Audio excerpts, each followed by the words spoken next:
Le langage secret de ton imaginaire. Identifier sa signature invisible d'écrivain.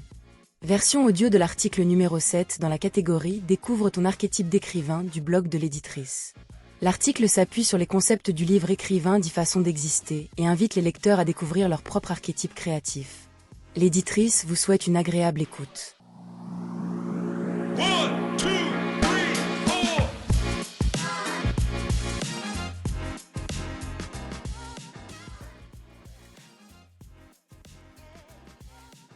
Ton imaginaire a sa propre langue.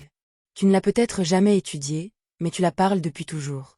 Elle se glisse dans tes rêves, tes souvenirs d'enfance, les scènes qui t'obsèdent, les symboles que tu répètes sans t'en rendre compte. Chaque écrivain possède ce langage intime. Et c'est lui qui façonne sa manière de raconter le monde. L'imaginaire, miroir de ton archétype. Ce que ton esprit invente n'est pas aléatoire. Tes mondes imaginaires, tes personnages, tes paysages récurrents sont des reflets directs de ton archétype créatif. Si ton imaginaire se nourrit d'ombre et de lumière, c'est peut-être que tu appartiens aux alchimistes, ces écrivains qui transforment les blessures en beauté. Si tes récits regorgent de symboles, de correspondances et de sens cachés, tu fais sans doute partie des visionnaires, ceux qui traduisent l'invisible en mots. Si ton univers déborde de héros, de liberté, de mouvement, tu es peut-être un voyageur, celui qui écrit pour vivre plusieurs vies à la fois. Ton archétype parle à travers les images qui t'habitent. Et tant que tu ne connais pas sa langue, tu risques de censurer ce qu'il veut exprimer. Écouter au lieu d'inventer. La plupart des écrivains pensent qu'ils doivent inventer. Mais les plus puissants ne font qu'écouter. Ils traduisent ce qui leur est murmuré. Ton imaginaire te chuchote des vérités sur toi-même, tes blessures, tes désirs, tes valeurs, tes quêtes. Ce n'est pas un hasard si tu reviens toujours au même thème. C'est ton archétype qui essaie de se faire entendre. Écouter ton imaginaire, c'est accepter de ne plus tout contrôler. C'est faire confiance à ce qui naît spontanément, et comprendre que ce langage intérieur t'enseigne ta propre écriture. L'imaginaire comme boussole.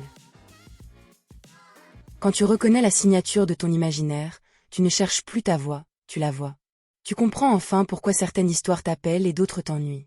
Pourquoi tu es fasciné par un type de héros, de décor, de tonalité. Tu n'as plus besoin d'imiter d'autres auteurs, ton univers devient ton guide. Et plus tu l'écoutes, plus il s'affine, se clarifie, s'épanouit. La vérité derrière la fiction. L'imaginaire n'est pas une évasion, c'est un miroir. Ce que tu inventes te révèle. Chaque scène, chaque symbole, chaque personnage te renvoie à une facette de ton archétype, celle que tu es prêt à explorer, ou celle que tu refuses encore de voir. C'est pour cela que l'écriture a un tel pouvoir de transformation. Elle te parle à travers les histoires que tu crois inventer. Apprends à décoder ton imaginaire. Ton langage intérieur te précède. Il t'a guidé vers les livres que tu aimes, les émotions qui te bouleversent, les mondes qui te ressemblent.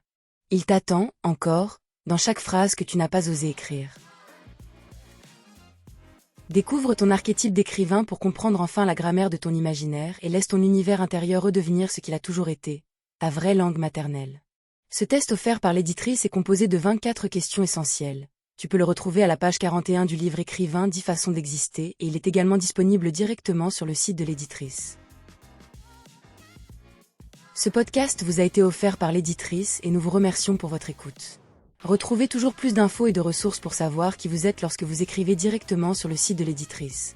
www.editrice.com. Tous les liens sont en description. L'éditrice. Prendre soin de ceux qui écrivent le monde. One, two.